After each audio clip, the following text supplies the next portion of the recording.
Por lo que leímos, esta era una situación tensa, ya que de ellos no aceptar la comida que les ofrecían desde el Palacio Real significaba que estaban descontentos con las medidas tomadas por el sultán, o incluso otros superiores, o como un signo también de rebelión se usaba, ya que si salían con el caldero vacío, pues lo mostraban a la gente, ¿no? Y si salían aún con el caldero con la comida, pues significaba que había alguna disputa ahí. Una vez más, su pérdida, por otro lado, de estos calderos era un signo de deshonra y humillación, incluso causaba expulsión deshonrosa.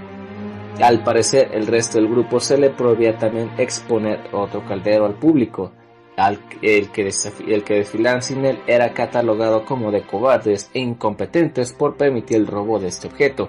Era como la versión no turca de aquello que decían los griegos de o vuelves con tu escudo o vuelves sobre él, solo que los turcos se lo tomaban mucho más en serio.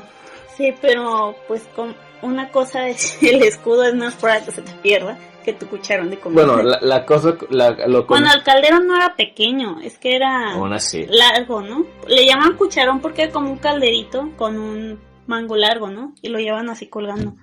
Sí, bueno, la cosa con el escudo, la razón por la que decían eso no es porque se no vuelves con tu escudo sobre él, es porque en un combate el escudo, acuérdate como el pinche escudo griego, esa cosa como de 1 metro de diámetro. Obviamente la primera cosa que ibas a tirar para correr es el escudo. Pues se envuelves con tu escudo o sobre él, entonces que no seas cobarde. Y bueno, por ejemplo, ¿cómo estaban organizados? Pues la cantidad de yenízaros, como pueden esperar, variaba según el tiempo. Estuvieron desde los 10.000 a los 200.000 en su mejor etapa. Así es como, citando, el sultán era el comandante supremo de los yenízaros, como pues ya pueden intuir, de forma nominal, pero en la práctica respondían ante el aga, el llamado comandante, que suele ser el mismo que suele ser otro yenízaro. Este cuerpo se dividía orgánicamente en unidades tácticas denominadas hortas, que ya dijimos, que era el equivalente a los regimientos de los ejércitos occidentales. Así es como la composición de cada horta y su potencia militar dependía de su cometido, del lugar en el que estaban acuartelados. Más para corregir un poco, entre 6.000 y 200.000 fue en su mejor época. Bueno, en Constantinopla, por ejemplo, había 100 efectivos por cada horta, mientras que en las provincias fronterizas del oeste había entre 200 y 300 por horta. En tiempo de guerra, cada una puede llegar a tener hasta 500 hombres, por ejemplo. Durante el reinado de Solimán el Magnífico, el cuerpo está compuesto de 165 hortas, que pronto se incrementaron hasta 196, debido a las múltiples guerras en las que se había envuelto el Imperio Otomano en su busca de dominio. Así es como se alojaban en unos edificios de una sola planta, los que se llamaban Oda, y pues ahí era prácticamente donde vivían. Técnicamente no eran esclavos, pero eran propiedad del sultán. Estos soldados a su vez veían a su señor como una figura paterna, ya saben, síndrome de Estocolmo, y no podían casarse. Y si uno moría, sus propiedades pues pasaban a ser parte del regimiento al que pertenecieron. Prácticamente no podían heredar sus...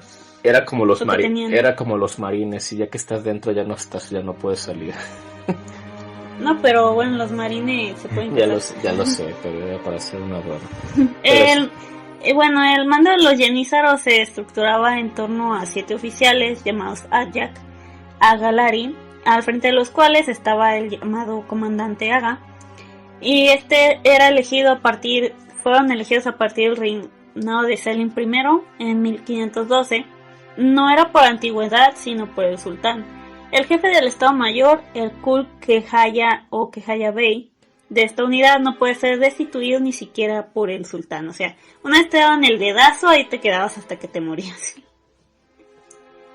Pero, ok, a pesar de su aparente desorden al marchar, al momento de la verdad eran un reloj bien engrasado para asumir su posición designada, y difícilmente igualable en habilidades y disciplina. Los otomanos emplearon a los yenízaros en todas sus grandes expediciones militares, destacando su papel en la caída de Constantinopla en 1453. Y no hablamos de muchos más porque pues ya son historias aparte, son muy... ahora sí que es un cuerpo que duró durante siglos, entonces participaron en un montón de batallas. Además, no solo eso, sino que por mucho tiempo los propios yenízaros eran una buena parte del ejército otomano. Pasaron de ser como una especie de unidad de élite, pasaron a ser una unidad de línea frontal, ya que eran, por ejemplo, se cree que en la caída de Constantinopla, se cree que algo así como un tercio, un cuarto del ejército eran puros yenízaros y el resto era ya ahora sí que la carne de cañón. Pero aún así era una barbaridad de gente. Sí, para esos años sí era demasiadas personas. Luego, como era un imperio muy grande, pues tenían mucha carne de cañón y mucha gente que podían reclutar, ¿no? Y bueno, por ejemplo, ¿cómo se les aplicaba la ley? Como dijimos, ellos tenían un estatus vitalicio y una serie de privilegios económicos y administrativos. Se les otorgaba la máxima permanencia en los ejércitos musulmanes, y a pesar de su condición de esclavos y de que muchos siguieron siendo cristianos, los yenízaros solo podían ser juzgados por tribunales propios. O sea, prácticamente solo podían ser juzgados por el tribunal militar, ¿no? Por la policía militar de la época. Y bueno, no compartían celda con el resto de presos ni podían ser ejecutados en el mismo lugar. Y bueno, de ser considerados culpables de un delito grave, su ejecución se debe hacer de noche y sin público en Rum el Hizar, siendo su cadáver arrojado al estrecho del Bósforo. O sea, aparte de que si resultabas culpable, no te hacían como un espectáculo como los demás.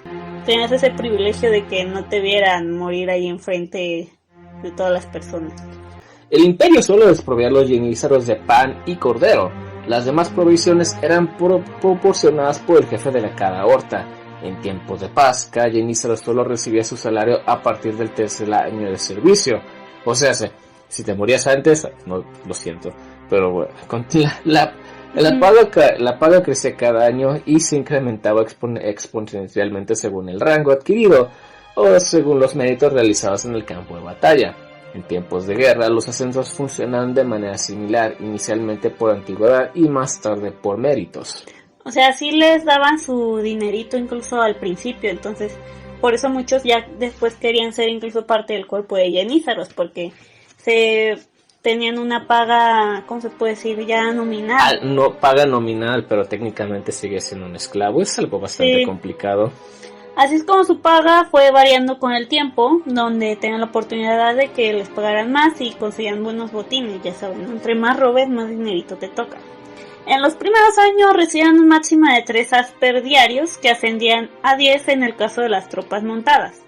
Fue Solimán el Magnífico que decidió terminar con el caos y la ruina monetaria que causaban pues todos estos diferentes niveles de paga, e instauró un sistema de clases y pensiones. Siempre se retiraba un 12% de sueldo que iba destinado a engrosar las arcas de la Tesorería General del Cuerpo para adquirir uniformes, comprar armas, acondicionar barracones o rescatar prisioneros de guerra. Ahora, ellos contaban con incluso que algo con lo que la gente de hoy día no va a contar, compensaciones al retiro que les permitían ya llevar unos estándares de vida elevados después de dejar el servicio, algo que ni yo ni mi hermana vamos a poder conocer, ya que ya no existe. Sí, gracias modernidad y capitalismo. Ahora, su decadencia. Dándose en cuenta su importancia y posición, comenzaron a formar parte de la política y las intrigas del palacio. Si les recuerda a los pretorianos es porque así es. Siempre pasa, ¿no?, con los cuerpos de élite. Causando incluso el cambio del sultán en un par de ocasiones. Además de que sus privilegios para ocupar cargos importantes no les hacían mucha gracia a la aristocracia otomana. Un factor que ocasionó un poco la caída de este grupo fueron los cambios de que comenzaron a hacerse, por ejemplo, en el año 1556 con Selim II, hijo de Solimán el Magnífico. Al llegar al trono, con ayuda de ellos, tuvo que cederles derechos como lo era que se casaran cuando quisieran y que pudieran irse a vivir por su cuenta, cuando antes el líder de cada escuadrón era el que daba los permisos según su discreción. O sea, prácticamente pidieron más libertades, ¿no? Antes, pues, ¿cómo se puede decir? Estabas a la merced. Ajá, a lo que dijera el sultán o a lo que dijera el comandante. Esto llevó a la siguiente necesidad también, mantener a sus familias, y ciertamente la paga que tenían no les alcanzaba, por lo que era necesario que el Estado también mantuviera a sus hijos, los cuales luego deseaban que también se convirtieran en yenízaros, ¿no? Prácticamente tenían ya ahí su maquinita de creación de futuros soldados. Ello llevó a un empeoramiento progresivo en la calidad militar de los integrantes del cuerpo, que degeneró en una casta ineficiente en combate, pero dotada de grandes riquezas e influencia política, dedicada muchas veces a actividades ajenas a la milicia, como el comercio y otros negocios que poco tienen que ver con su cometido inicial. Le pasó como muchos cuerpos en ese sentido, que dejaron de reclutar a la gente con las mejores capacidades por el combate y empezaron a reclutar a los hijos de papi de la nobleza, que no tienen ni pinche idea de cómo utilizar mosquetes sin dispararse ellos mismos. O hijos de estos yenízaros. Por ejemplo, en ese caso, pues si vamos a verlo de forma de imperio que busca nada más su beneficio, obviamente les convenía que siguieran siendo más parecidos a esclavos, ¿no? Porque como dicen, ahora les tienen que pagar más para que pudieran mantener a sus familias. Ahora también, bueno, enseguida vamos a seguir explicando los demás, pero simplemente ya con el hecho de que hubiera familias, de que ahora dijeran, ahora yo quiero que mi hijo también tenga la oportunidad de entrar, pues empezó la decadencia con las faltas de gente habilidosa, ¿no? La situación no hizo más que empeorar en los próximos años. Aunque malo para el Imperio Otomano, fueron sus propias desastrosas derrotas la que hicieron perder a soldados excelentes sin poder sustituir la cantidad que perdían. Comenzó a dejar entrar a cualquiera al reclutamiento. Ya para 1638 la academia ya era accesible para todos y 10 años después todo el sistema de Epsirme fue abolido. Bueno para los niños que ahora no eran raptados, pero malo para este cuerpo militar que tanto se había empeñado en mantenerse como un cuerpo de élite. Todo depende de cómo le quieras ver, ¿verdad? Todo es cuestión de perspectiva, claro está. O sea, qué bueno para las familias que ya no tenían que dar a sus hijos para esto, pero pues era malo para su estado, ¿no? Ciertas ocupaciones civiles comenzaron a ser masivamente, válgame la redundancia, ocupadas por yenízaros, que contaban con una serie de ventajas comerciales, ya saben, y excepciones fiscales, entre ellas el monopolio del café, ya saben, el café que fue toda una adicción en Europa en esos tiempos en que empezó el comercio. Ahora, si tus papás son adictos al café, o tu papá o alguien de tu zona le gusta tomar mucho café, es culpa de los turcos. Entonces les puede decir, papá, ¿sabías que el café viene de esclavos cristianos que fueron llevados por otomanos como un impuesto de sangre? Es una plática muy fructuosa para el desayuno. Obviamente te van a decir que no jodas y que los dejes tomar su café, pero mínimo vas a hacer que te respondan. Tienes un dato para hacer plática. Así es como pues también ocasionó mucha más corrupción, ¿verdad? Así es como empezó a crecer cada vez más. Así es como cualquiera que quisiese ganar dinero fácil solo tenía que sobornar a cualquier oficial yenízaro para que incluyese su nombre en el registro de la horta. Ya saben, ¿no? Lo que hacen en muchos sistemas sindicales, como aquí los maestros que llamamos aviadores, que curiosamente tienen como 5 o 6 plazas y tú, caray, tienes el reloj giratiempo de Harry Potter para dar clases en 5 escuelas diferentes a la misma hora. Así que los yenízaros empezaron a hacer lo mismo, te ponen ahí en el nombre para que pudieras también ser exento de impuestos y bla bla, ¿no? Así es como a partir de entonces el cuerpo se nutrió de los hijos de, como dijimos, de los mismos yenízaros y también de la aristocracia hereditaria y también nuevos reclutas interesados solo por el salario y los privilegios fiscales, ¿no? Prácticamente ya nada más querían entrar por los beneficios y porque era un buen trabajo. Es como la gente, es como los como los estadounidenses que se unen al ejército hoy día simplemente por el hecho de que les puede ayudar a pagar la universidad. Uh-huh. Así que fue para el año 1622 que se produciría el primer intento para reducir la influencia de los yenízaros por parte del joven sultán Osman II, que tras ser derrotado en la batalla de Chosin en 1621 acusó a los yenízaros de cobardía y trató de limitar sus poderes cerrando sus salones de café, puntos de encuentro para los conspiradores, y trasladando sus tropas leales a la capital, pero las intenciones del leal fueron percibidas como una amenaza a sus privilegios, y así fue asesinado en un motín y coronaron a Mustafa I. Por cierto, hay que señalar que entonces las viejas cafeterías otomanas eran donde se hacían las conspiraciones Ya sabes, la gente normalmente es más discreta que ir a una cafetería. Pues ya ves, cada quien lo hace en lugares diferentes. Acá en México siempre se hizo en iglesias o en bares. Sí. O en casas de nobles. O en casas de nobles. O en las casas del cura. O en Europa se utilizan mucho las catacumbas. Sí, ¿no? Por eso les fue mejor. Fue así que durante el siguiente siglo se cerraron vehementemente a cualquier cambio. Y la situación se mantuvo hasta finales del siglo XVIII, cuando la invasión de los eyalatos de Egipto y Siria por parte de Napoleón francés, el Napoleón francés más conocido, influyó en el sultán Selim III para modernizar el ejército, que se había quedado, como ya hemos comentado, se había quedado muy obsoleto en comparación a otros ejércitos de Europa. Aprovechó un respiro para abolir la ocupación militar de los feudos otomanos e introdujo una serie de reformas denominadas bajo el nombre de Nizam Jadid, del persa que no sé pronunciar, que Nizam Jadid o Nueva Orden, que tuvieron una especial repercusión en su organización, sirviéndose para que oficiales extranjeros contratados como instructores de un nuevo tipo de tropa. Aquí solo continuaron más disposiciones, ya que este nuevo orden estaba también organizado que fueron capaces de defenderse contra los yanízaros rebeldes en las provincias europeas, donde algunos ulemas descontentos no dudaron en usarlos como arma arrojadiza contra el nuevo sultán reformista, al que terminaron desponiendo para nombrar a otro más proclive a sus intereses, Mustafa IV, quien luego sería dispuesto por los mismos yanízaros. Como dijimos, prácticamente en esa época pues tenían todo el poder, así que miren, simplemente ahí ya habían quitado a Osman y habían puesto a Mustafa I, y luego no les gustó lo que quiso hacer Mustafa I y pusieron a Mustafa IV. ¿Qué le pasó a Mustafa II y III? Es otra historia. Uh-huh. Ahora, el hermano de aquel sultán subiría al trono en 1808 con el nombre de Mahmud o Mahmud II.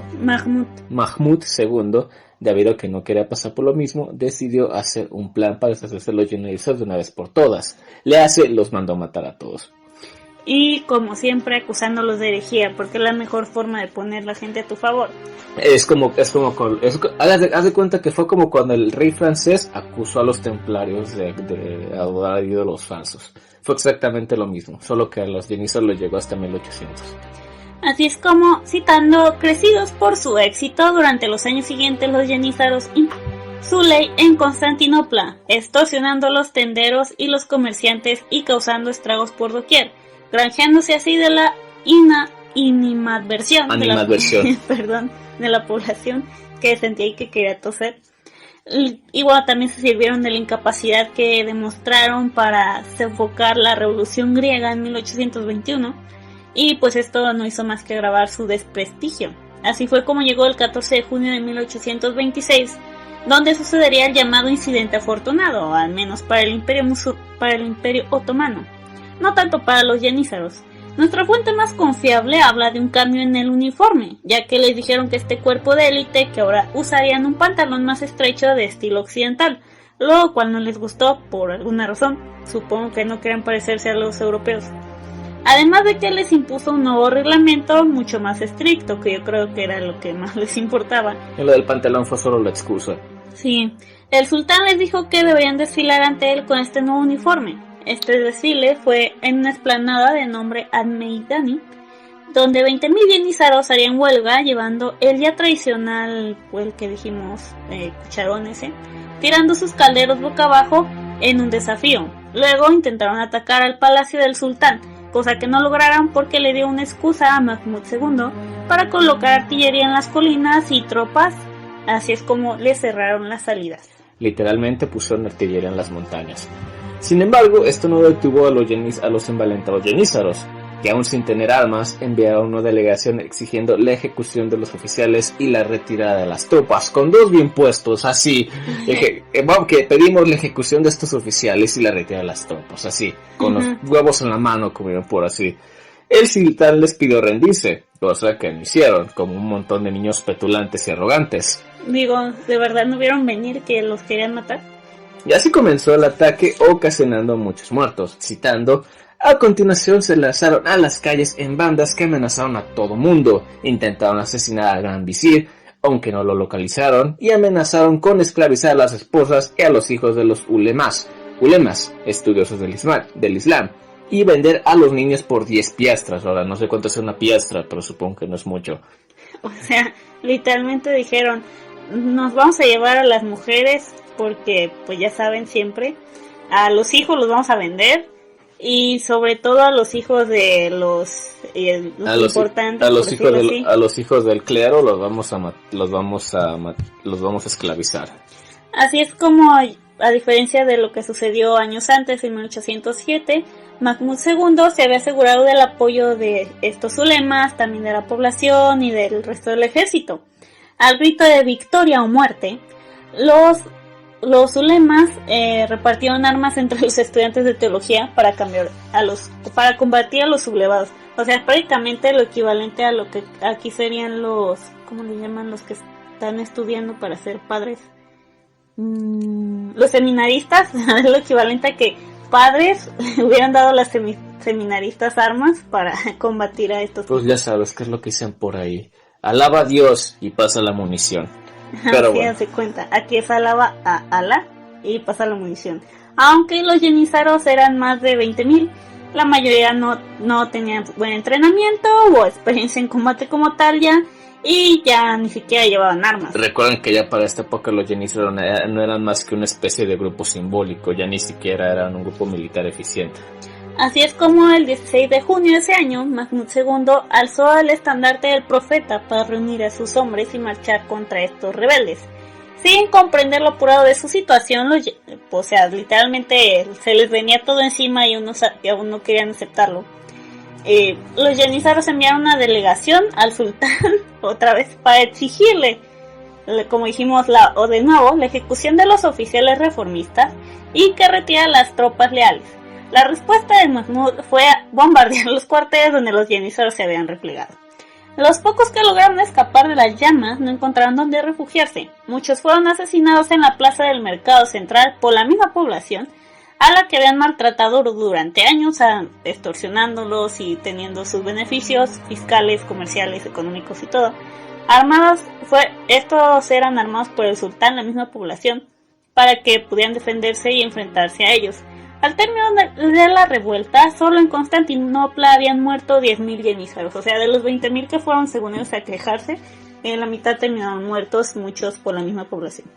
Ahora, pues básicamente este señor Mahmud dijo, hasta aquí, ya, a la chinga. Se hacen esos cabrones porque no traen más que problemas. Ahora, los estandartes yenízaros y sus sacrosantos calderos fueron pisoteados y cubiertos con estiércol por el populacho o toda la gente, pues. Toda la plebe. El cuerpo fue disuelto y sus propiedades demolidas o confiscadas. La revolta de los yenízaros en las provincias fueron aplastadas sin piedad. Los que trataban de escapar eran fácilmente localizados gracias a sus característicos atuendos, ya que ni siquiera tenían la maldito sentido común de quitárselos. Ya sabes, la principal forma de huir es cambiarte de ropa. Es una básica. A finales del mes, todas las unidades de yenízaros habían sido exterminadas. La matanza no fue total, pero los pocos yenízaros que lograron sobrevivir tuvieron que esforzarse para pasar desapercibidos. Así es como, pues también sus cuarteles fueron bombardeados, mientras los yenízaros eran masacrados por las calles. Los supervivientes se exiliaron a las provincias más lejanas del imperio, y ya saben, pero ellos en lugar de irse a México se fueron a Siria o algo por el estilo. Al imperio ruso. No, o ya sé, a los países balcánicos, ya que nadie los quiere. Sí, así es como se expropiaron sus bienes y bueno, se pronunció una maldición eterna sobre cualquiera que pronunciara el nombre de los yenízaros. Ya se convirtieron en los Voldemort. Así que ya saben, nosotros ya estamos malditos, porque ya lo dijimos como 20 veces en este episodio. Estos fueron 2 referencias de Harry Potter en un solo episodio. Es gracioso porque el Islam odia la brujería. Y no se te olvide también los templarios, ya que también les puse, ya que los templarios también, pues, bueno, pero ellos pusieron una maldición a los que le hicieron eso. Sí, eso fue al revés, impusieron la maldición a los que los mataron. Y bueno, los supervivientes fueron exiliados, ahora sí que los que pudieron, o sea, los que se autoexiliaron y a los otros los exiliaron a regiones periféricas también del imperio o fueron migrando discretamente a otros oficios, ¿no? Se dijeron, oye, ¿y qué estabas haciendo todo el resto de tu vida? Era comerciante. Ajá. ¿En dónde? No recuerdo. Era un criador de vacas en el campo en una de las tantas villas lejanas del imperio. Oye, pero estamos en medio del desierto, en Turquía. ¿Cómo tenías vacas? Mira. El señor Mahmud aplicó una táctica de tierra quemada, ya que sus cuarteles fueron bombardeados mientras los yenízaros eran eso atacados. ya lo había dicho yo. Sí, la siguiente información. Entre tanto ensañamiento, hubo también gestos de compasión, nótese las comillas. Así que algunos yenízaros se escondieron en los fogones de los baños de Constantinopla, donde sus amigos les llevaban comida. Las canciones de los hombres de los fogones recordarían las generaciones venideras de los tiempos gloriosos y el trágico fin de los más legendarios guerreros otomanos. Bueno, al final ya no eran guerreros, pero ya saben. Pues el fin de toda el cuerpo, ¿no? Tal cual. Pues lo que le pasó a los yenízaros fue muy similar a lo que le pasó al cuerpo que los inspiró a los pretorianos romanos, ya que también acabaron siendo disueltos por causar más problemas que nada. Pues como siempre, ¿no? La historia se termina repitiendo, así sea en otro imperio, en otra época, en otra situación geográfica, pero se termina apareciendo mucho. En otras religiones. La humanidad siempre se cae con la misma piedra. Pero pues así pasó con los yenízaros. Esto fue la historia muy resumida. Pues es resumida en cuanto a todo lo que conformaban, a cómo eran, cómo terminaron, pero pues hablar ya en todos los aspectos de la historia del Imperio Otomano, si fuéramos a hablar, por ejemplo, mucho más extenso. Si fuéramos a hablar solo de las batallas en la que los yenízaros estuvieron involucrados, eso nos daría material para un solo episodio. O varios, más bien. Pero pues así pasa. Pues muchas gracias por escucharnos. Aún estamos decidiéndonos cuál va a ser el próximo capítulo. Estamos entre un músico que va a ser sorpresa de quién es, o ¿cuál otro tema estabas investigando tú? Estaba buscando hablar de lo que sería pueblos nómadas, lo que serían los beduinos, en lo que sea la zona del norte de África, y más antiguos, hablando de los escitas, estos que llegaban a habitar lo que sería hoy la parte de lo que es Rusia y toda la zona de Tracia. Entonces pues veremos a ver cuál de los dos sale primero, y después estamos entre hacer un pequeño especial de tipo como al principios de años de lo que pasó en otras épocas, así mencionando varios sucesos históricos, y después hablar también de Hipatia de Alejandría, que ya le hemos mencionado, pero entrar ahí más en su historia. Entonces pues tenemos ahí material por hacer y traerles a ustedes. Esperamos que les guste lo que viene. Muchas gracias por seguirse ahí suscribiendo y apoyándonos. Esperamos seguir creciendo. Y pues nos estaremos escuchando la próxima semana. Cuídense mucho. Y pues ahí le vamos a estar pegando más al YouTube luego. Y recuerden que también ya nos pueden seguir en Facebook e Instagram como epocas.epicas.podcast, o tal cual como Épocas Épicas nos encuentran. Ahí subimos datos, subimos nuestra bibliografía y otras cositas interesantes de la historia. Y pues cuídense mucho. Hasta la próxima. Adiós.